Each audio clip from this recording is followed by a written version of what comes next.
Sabahınız xeyirli olsun, hörmətli tamaşaçılar. Gənclik və Demokratiya verilişinin növbəti sayı efirdədir. Verilişimizin qonaqları azxəbər.com saytının redaktoru Hacıbəy Heydərli, ana saytının jurnalisti Pərviz Əzmovdur. Bugünkü verilişimizin mövzusu söz azadlığıdır. Azərbaycanda söz azadlığının vəziyyəti necədir? Necə qiymətləndirirsiniz? Başlayın, redaktorsan. Minnətdaram dəvət görürük öncə. Çox sağ olun. Düşünürəm ki, bugün Azərbaycanda söz azadlığı var. Xüsusən 2012-ci ildə təbii ki, problemlər də var. Tutaq ki, bu yaxınlarda İdrak Abbasov və Günay Musayevanın döyülməsi.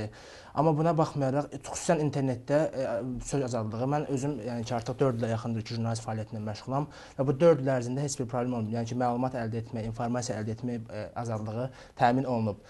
Problemlər baxımından və bu yaxınlarda Reportyorların Azadlığı İnstitutunun hesabatında Azərbaycan interneti azad olan internetlər sırasında göstərildi. Bu da təbii ki, Azərbaycanda artıq medianın, internetin inkişafının göstəricisidir. Tutaq ki, 2005-ci illə müqayisədə, bəli, Azərbaycanda vəziyyət indi çox yaxşıdır. 2005-də jurnalistlər həbs olunmuşdular, amma 2012-ci il reallığa baxdıqda, xüsusən Azərbaycan mediası, onlayn media baxımından problemlər çox azdır və bu yaxınlarda, daha doğrusu keçən il Eynullah Fətullayevin azadlığa buraxılması, bundan başqa blogerlərin azadlığa buraxılması da sözün əsl mənasında Azərbaycanda artıq azadlığın olmasının göstəricisi kimi göstərilir və mən düşünürəm ki, daha da vəziyyət yaxşı olacaq. Problemlər təbii ki var. Yəni ki, dünyanın elə bir ölkəsi yoxdur ki, orada problem olmasın.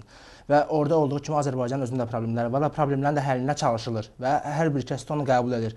Və yenidən qayıtmaq istəyirəm həmin məsələyə ki, bu jurnalistlərin döyülməsi məsələsinə.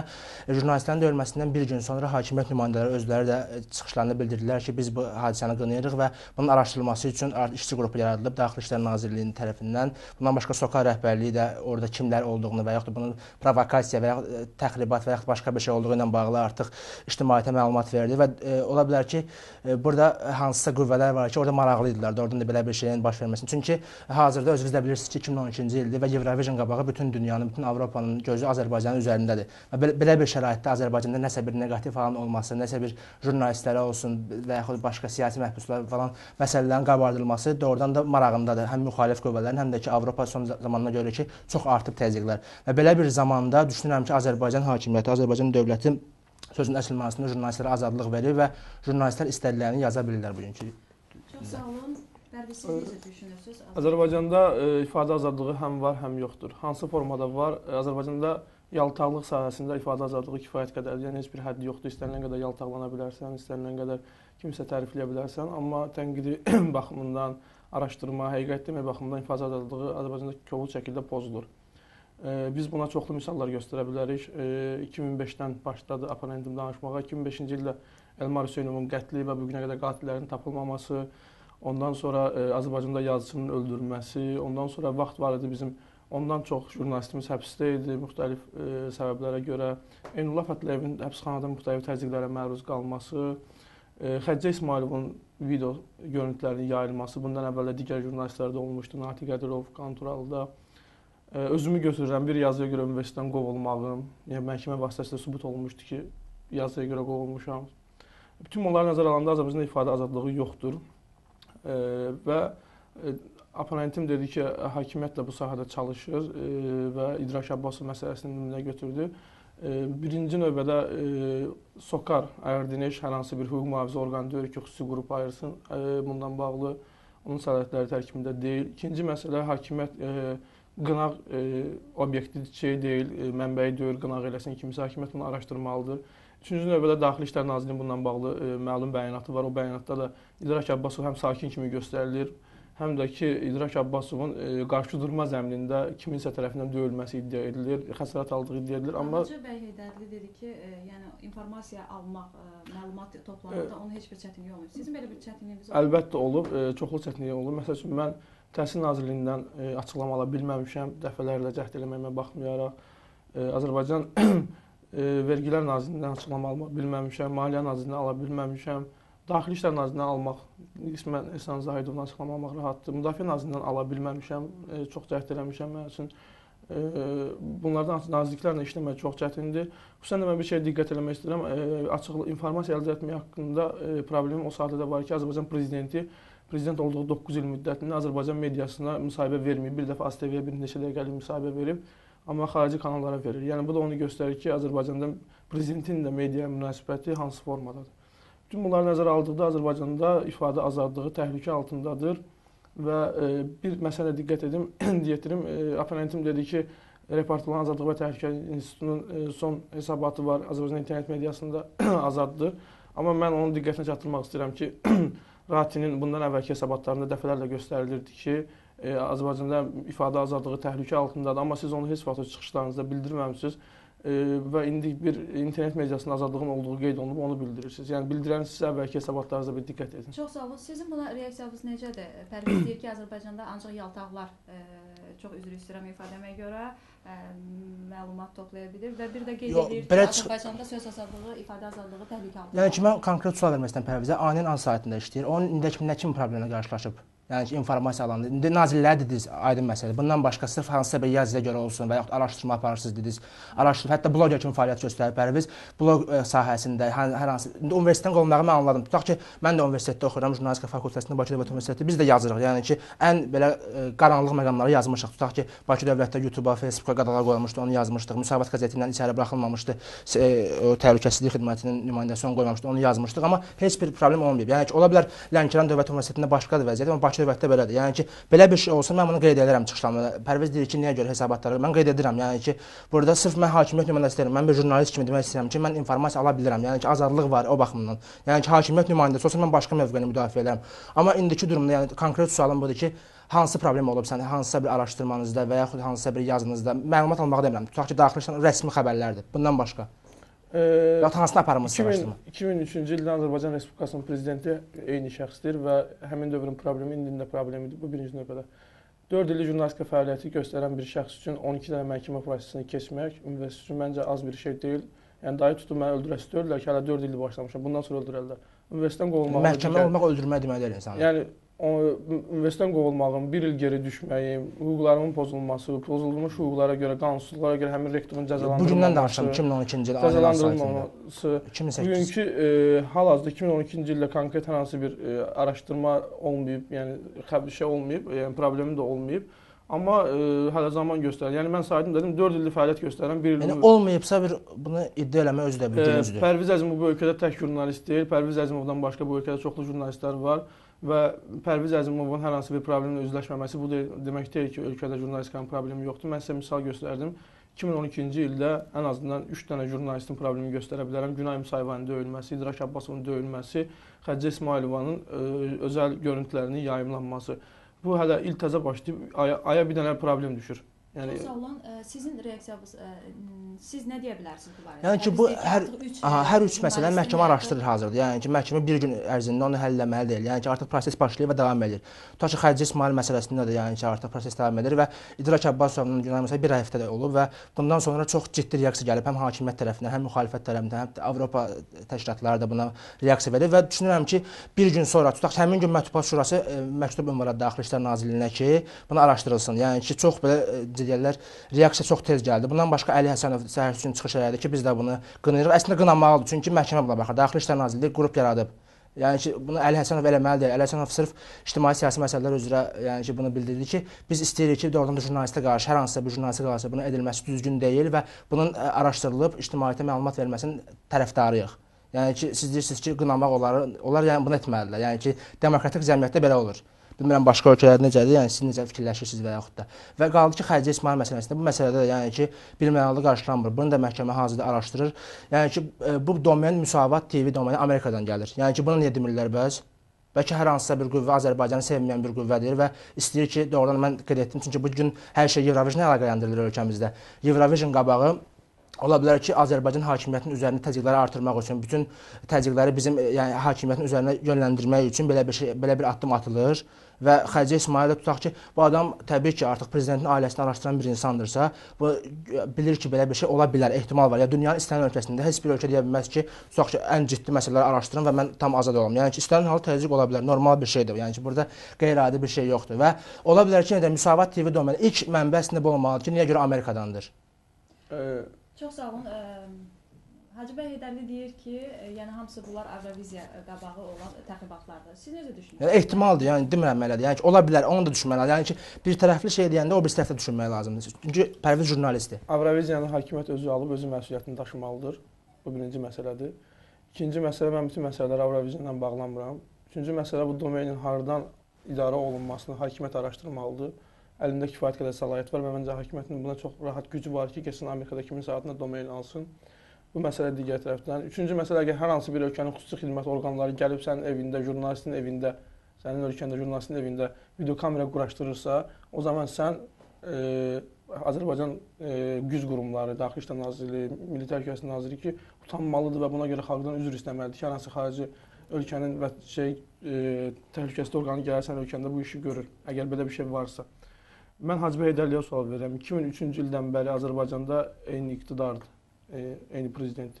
O dövrdən bəri Azərbaycanda Elmar Hüseynov öldürülüb, qatilləri hələ də tapılmayıb. Yalandan deyirdilər ki, Gürcüstanda Interpol vasitəsilə axtarışa verilib, amma məlum oldu ki, jurnalist araşdırmaları nəticəsində məlum oldu ki, heç bir axtarış yoxdur. Bu ölkədə yazıcı öldürülüb, hansı ki, o yazıcını heç dünyanın diktator ölkələrindən biri olan Latin Amerikalarında öldürmürlər. Həmin oradakı yazıçılar Nobel mükafatı alırlar.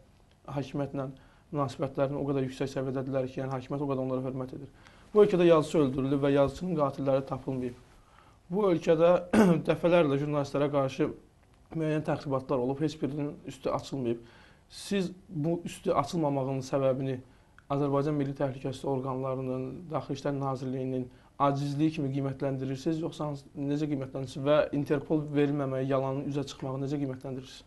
İlk olaraq deyim ki, Azərbaycan hakimiyyəti almayıb, Azərbaycan qazanıb Eurovision'ı. Yəni ki, bu əgər faktın varsa çox ciddi bir məsələdir. Yəni ki, bu ittiham edirsiniz, jurnalistsiniz. Yəni ki, jurnalist ən azından vətəndaşdan fərqlənməlidir. Yəni ki, bir şey deyəndə qarşı tərəfində mövqeyi və yaxud da ən azı bir fakt olmalıdır. Yəni ki, Azərbaycan hakimiyyəti alıb deyilən bir şey yoxdur. Yəni ki, siz bunu əgər sübut eləsəniz, mən sizinlə razılaşaram. Bu bir.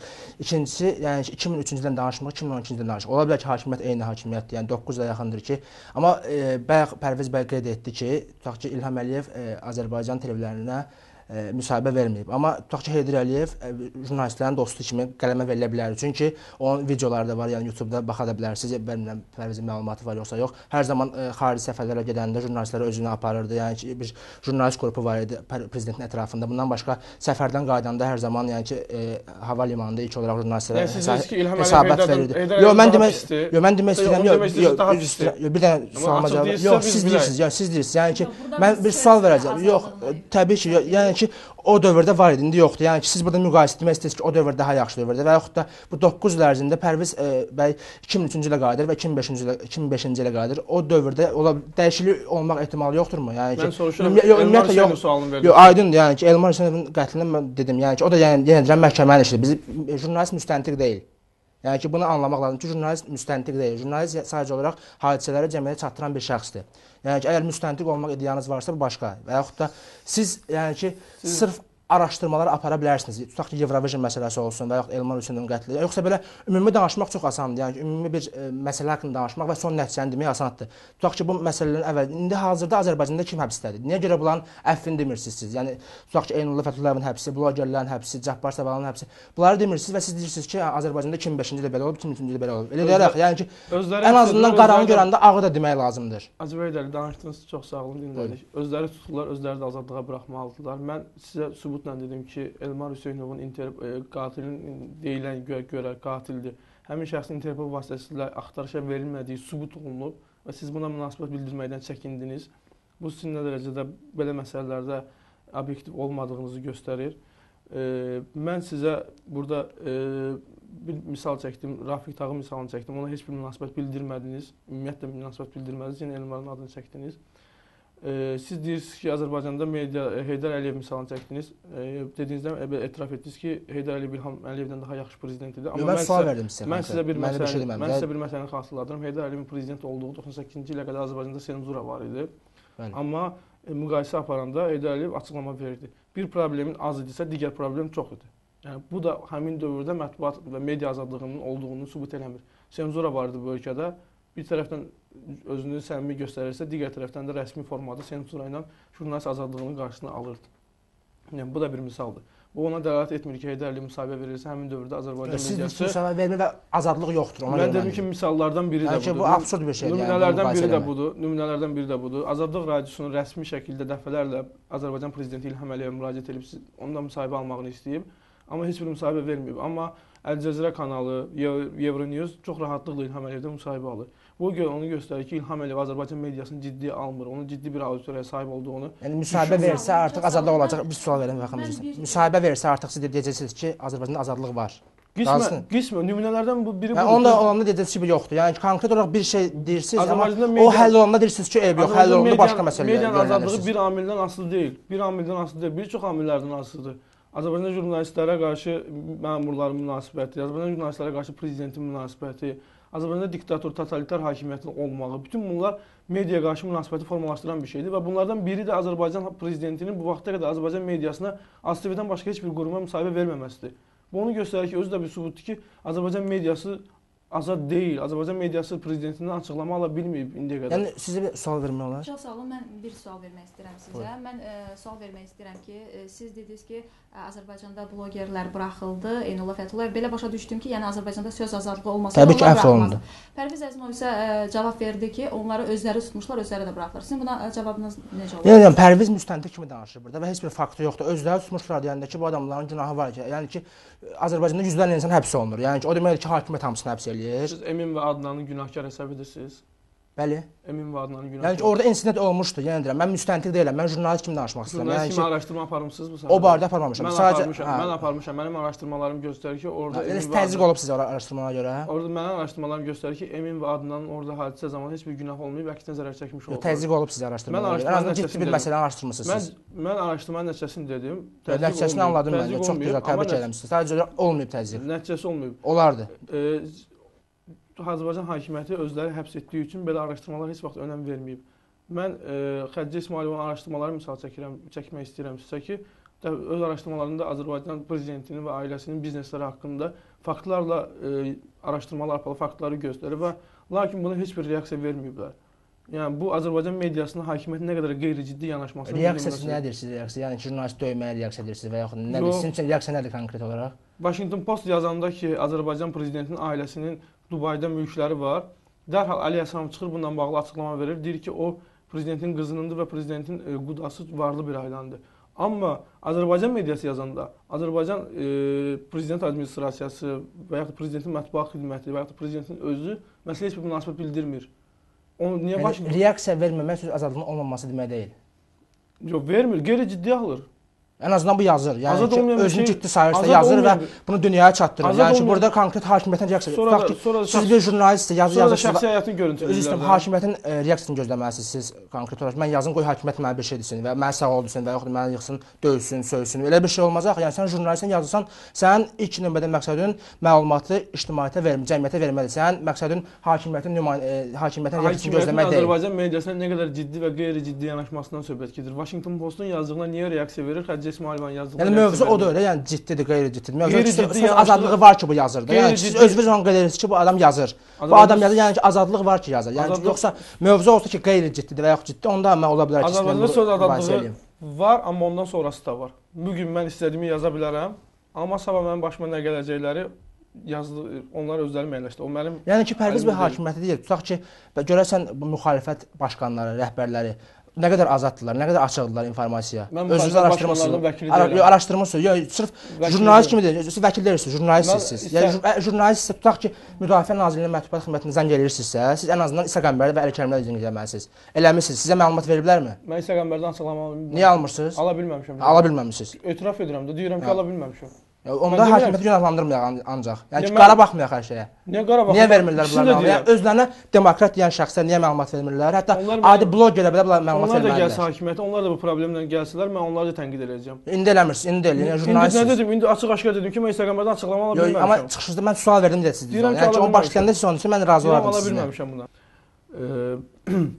Bu Azərbaycandakı media azadlığı ilə bağlı biz dəfələrlə beynəlxalq təşkilatların açıqlamalarında görmüşük. Artikel 19-un, Human Rights Watch-un, Freedom House-un, Reporterlərin Azadlıq və Təhlükəsizlik İnstitutunun və s. bu kimi dəfələrlə hesabatları görmüşük ki, Azərbaycan ifadə azadlığının olmadığı ölkələr sırasına daxildir.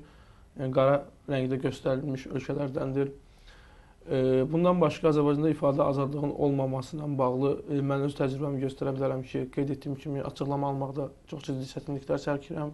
Hansı ki, əsasən dövlət qurumlarından bayaq da qeyd etdiyim Təhsil Nazirliyi xüsusilə çox çətindir. Saytlarda gec-gec yenilənir və yaxud da Müdafiə Nazirliyi indi saytı açılıb, əvvəl heç saytı da yox idi. Amma yenə də açıqlama almaq çox çətindir. Bu sahədə ciddi problemlər var, amma mənim üçün Daxili İşlər Nazirliyindən açıqlama almaq qismən rahatdır. Ümumilikdə götürəndə mən onun tərəfdarıyam ki, Azərbaycanda ifadə azadlığı var, amma ondan sonrası da var, çünki ondan sonra baş verəcək hadisələrə hakimiyyət səni qənaətləmir. Yəni Pərviz də eyni şeyləri deyir, yəni fırlanır gəlir, yəni 2005-ci ildə. Beynəlxalq təşkilatların, Pərviz qeyd edir ki, beynəlxalq təşkilatların qeyd etdiyi kimi Azərbaycan söz azadlığının qara siyahıdadır. Yəni sizin buna münasibətiniz necədir? Yəni ki, hesabatlarda mən də yəni ki, başdan dedim ki, yəni ki, reporterin azadlığı üstə Pərviz bəy onu niyə demir, mənə maraqlıdır. Və bir şey etmək istəyirəm ki, bizdə yəni ki, bir fikir var ki, ancaq siyasi jurnalistikanı biz hər zaman deyirik azadlıq. Tutaq ki, bugün baxaq idman jurnalistikasına. Çox üzr istəyirəm, çox qısa olsun. Çox qısa olacaq. İdman jurnalistikasına baxaq, tutaq ki, AFFA rəhbərliyini çox belə yəni ki, saytdan əksəriyyət tənqid edirlər. Heç bir problem olmur. Yəni heç bir idman jurnalistinə qarşı təzyiq olmayıb, blogerə qarşı, idmanı yazan blogerə qarşı təzyiq olmayıb. Onları biz demirik. Biz ancaq yönlənmiş siyasətdə ya düşünürük ki, jurnalistika deyəndə ağla ilk olaraq siyasət gəlməlidir. Bu çox absurd bir fikirdir. Çünki jurnalistikanın qolları var, yəni idman var. Mədəniyyət sahəsində, yəni ki, Mədəniyyət və Turizm Nazirliyinin tənqid edən jurnalistlərimiz var. Hətta müğənnilər çıxıb onu tənqid edirlər televiziyalarda belə. Yəni ki, kəskin deyirlər. Yəni ki, biz düşünürük ki, yox, ancaq tutaq ki, prezident tənqid edənlərə qarşı təzyiq olmalıdır və yaxud da prezident tənqid olunmalıdır və onun nəticəsini gözləməliyik. Niyə bunu demirik biz? Tutaq ki, idman mən dedim ki, yəni AFFA rəhbəri, yəni ki, idman qrupu futbolda AFFA rəhbəridir və onlara çox kəskin tənqid edirlər və heç bir problem yaşanmır. Mədəniyyət və Turizm Nazirliyini, Gənclər və İdman Nazirliyini, yəni ki, düşünürük ki, ancaq siyasət bu düzgün fikir deyil. Yəni ki, söz azadlığı olmasa əgər heç birində olmaz. Tutaq ki, bugün Pərviz bəy dedi ki, 3 jurnalist tutaq ki, təzyiqə məruz qalırsa, bunlar siyasi jurnalist təbii ki. Amma digərlər qalmır axı. Yəni ki, yenə deyirəm, mən hakimiyyətin nümayəndəsi deyiləm burada, xaxam. Üstəmə hakimiyyət mən yəni gördüyümü demək istəyirəm ki, gördüyüm budur ki, elə bir şey olmur. Mən çox baxıram saytlara, çox kəskin yazırlar. Tutaq ki, futbolumuz haqqında, təhsilimizin bugünkü durumu haqqında xüsusən, yəni ki, Təhsil Nazirliyi TKDK arasında mübarizə gedir. O haqqda yazırlar və heç bir təzyiq olmur. Yəni siyasi olursa, bu da yəni ki, ola bilər cüzi bir faizdir. Mən təbii ki, həmin o jurnalistlərin yəni döyülməsini, təzyiqə məruz qalması, hətta videosunun yanmasını çox kəskin qınayıram. Yəni ki, mən bir hakimiyyət nümayəndəsi, hətta hakimiyyət belə onu qınayır. Çox sağ olun. Bu da məsələ. Oponentin bildirdiyi ki, idman jurnalistikasının azadlığı var, amma mən onu diqqətinə çatdırmaq istəyirəm. Keçən il Komanda qəzetinin redaktoru Elgün hansı təzyiqlərə Komanda qəzetinin... O futbolçu eləmişdi, Mahmud Qurbanov hücum eləmişdi. Futbolçu hakimiyyət demək deyil. Onun cəzalandırılmadı həmin şəxslər və hansı ki, hücum etmiş jurnalist ofisinə. Bu birinci misaldır, idman jurnalistikasında da problemlər var.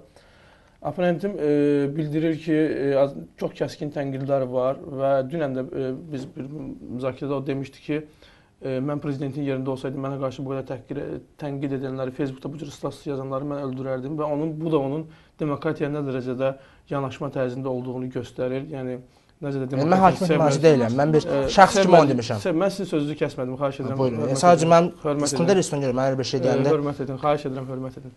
Onda fikirləri düzgün çatdırın, xahiş edirəm. Onun nə dərəcədə demokratik bir insan olduğunu göstərir, yəni dırnaqarası demokratik bir insan. Bütün hallarda Azərbaycanda medianın azad olmamasını, ifadə azadlığının olmamasını, siyasi məhbusların həbsi də ifadə azadlığının bir formasıdır. Siyasi məhbusların bugün həbsdə olması, jurnalistlərimizin həbsdə olması, müxtəlif üsullarla, müxtəlif vaxtlarda, müxtəlif dərəcədə təzyiqlərə məruz qalması, Eynullah Fətullayevin Karsərdə işgəncələrə məruz qalması və s. və ilaxır. Bütün bunlar hamısı Azərbaycanda ifadə azadlığının nə dərəcədə pozulduğunu göstərir. Çox sağ olun, təşəkkür edirəm verilişimizə gəldiyiniz üçün. Efirdə Gənclik və Demokratiya verilişi idi.